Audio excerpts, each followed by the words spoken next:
In today's video we are going to finish the A-4M Skyhawk from Magic Factory. We have a lot of ground to cover, so get comfortable and let's go ahead. This video comes to you in cooperation with PCBWay, Magic Factory and MRP Paints. Before we start the final assembly, our dear pilot needs some attention.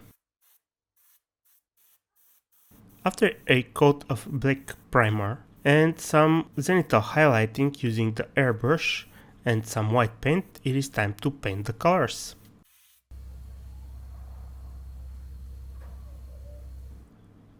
I started with a green acrylic paint from ICM, a US dark green color. It is designated for the flight suit. A couple of glaze layers did enough coverage and the paint dries to a nice matte finish.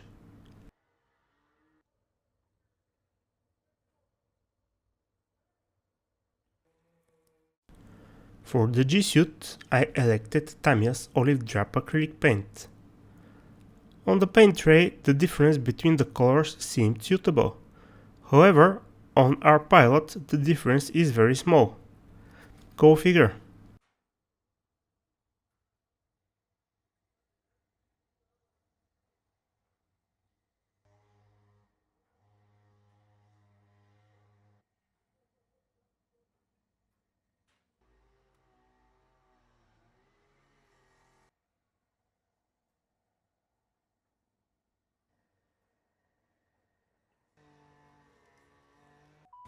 I mixed the original colors in some Tamiya buff and applied highlights on certain areas.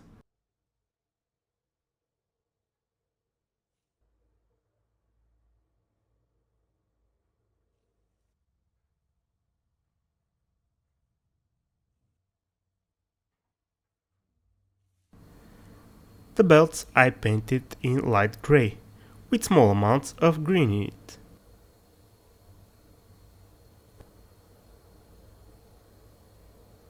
Using a grey watercolor pencil, I did the highlighting job. The face and hands I painted with shadow flesh color, then I mixed that with light flesh for the midtones, and finally highlighted most prominent face features with straight light flesh. The boots got a layer of weathered wood, and black for the soles. To finalize the figure, I added some ammo shader in green color for the deeper shadows. Frankly, I didn't do any justice to the awesome figure, but if you squint your eyes hard, it looks semi-decent. For another auxiliary item, I designed and 3D printed a concrete slab display base. After some filler primer and sanding to hide the texture of the build plate, I covered the base in grey primer. To give the surface some visual texture, I applied some medium grey paint using the sponge.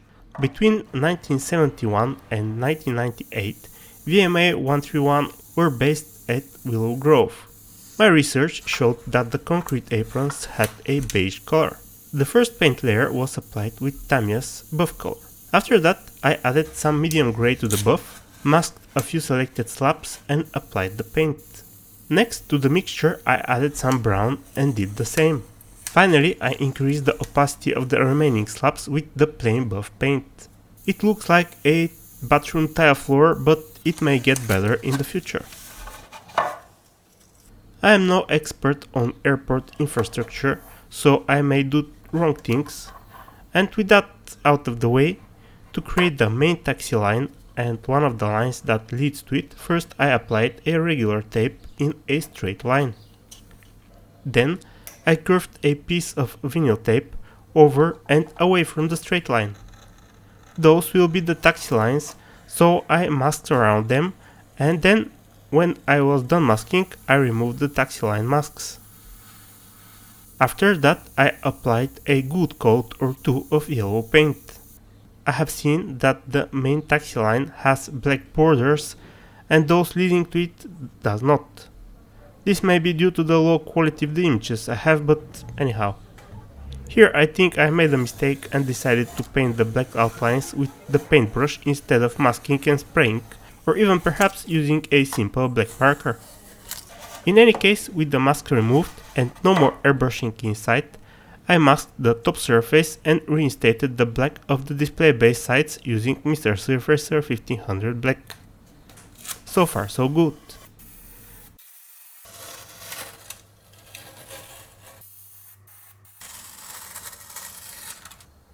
The weathering of the concrete was quite simple. First I added some fluid spills using Starship Base Lodge oil paint, which I dispersed with a white spirited brush and stippling motions. After the oil paint was dry, I ground down some ivory black watercolor pencil on sandpaper. The resulting powder I applied on several spots using a silicone brush as an applicator, and various objects as stencils. As you have probably guessed by now, those are some tire marks. All of the above are tertiary details that will mostly be under the airplane, but are nice to have. On the slanted wall of the display base I glued two emblems and I engraved it on my X2M1 laser engraver. Not super clear, but I just fed the machine a couple of images I found online. In case you cannot see what the emblems are, the left is VMA 131 patch and the other is USMC emblem. To be fair, I could have done a better job aligning those. This video is sponsored by PCBWay. Most of you know them for custom PCBs, but they also offer professional 3D printing services. Whether you're after a resin, SLS or even metal parts, PCBWay delivers high precision results perfect for model building or custom tools. Uploading your design is easy. Just head to their website, choose your material and get an instant quote. No back and forth, no surprises.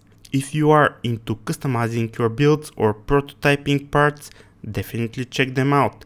Link is in the description. Now on to the main topic, the final assembly of the Skyhawk. The installation of the flight control surfaces went fairly smooth. The instructions do not state the order in which the actuators and the control surfaces should be installed. I figured that it will be easier to install the spoiler actuators first and then the spoilers. That required a small amount of force on the actuators to snap in position. The situation was quite the opposite on the flaps. Here, first in went the flaps and then the actuators. Everything else went together very nicely and I have no complaints whatsoever.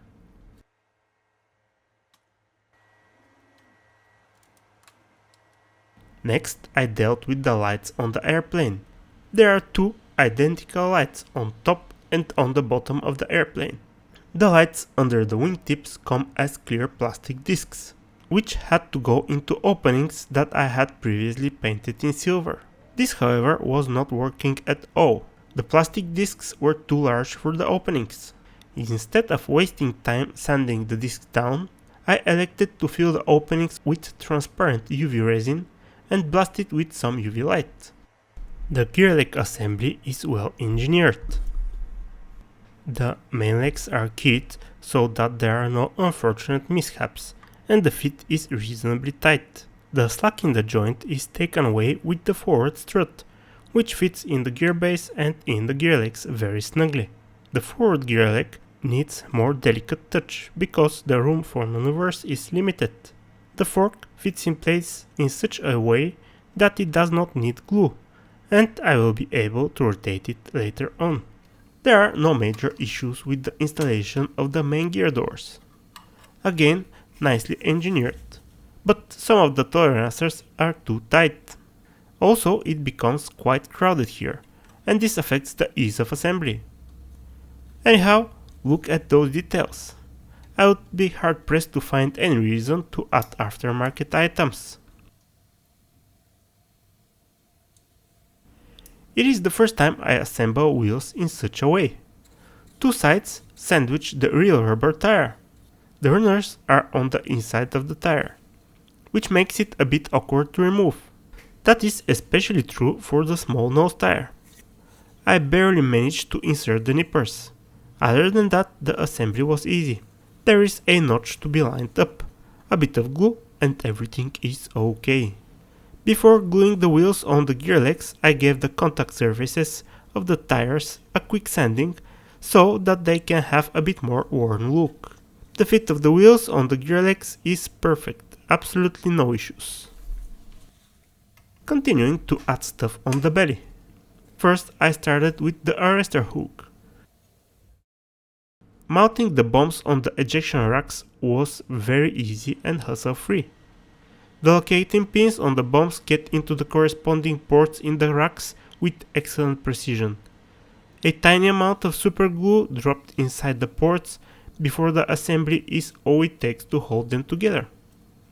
The pylons accepted all the payload without any trouble, just some CA glue and maybe a small amount of carefully applied pressure.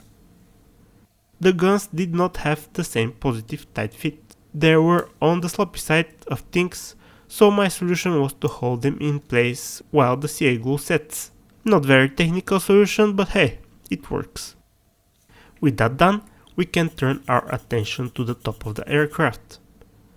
The rear view mirrors come with nice sheet of pre-cut mirror surface stickers, which is a real nice addition to this kit.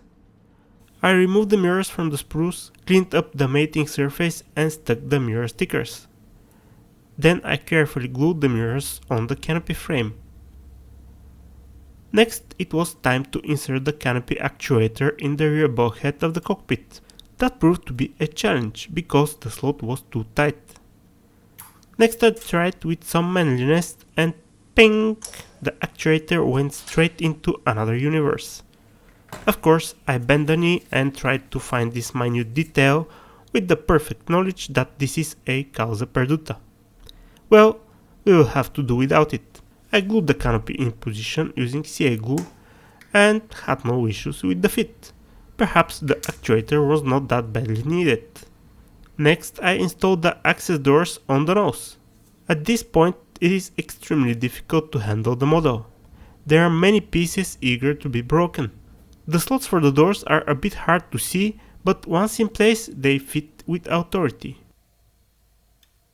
After a bunch of small antennas, pitot tubes, the PhotoEtch AOA probe, and the engine access panels got installed onto the model, it is time for the finishing touches.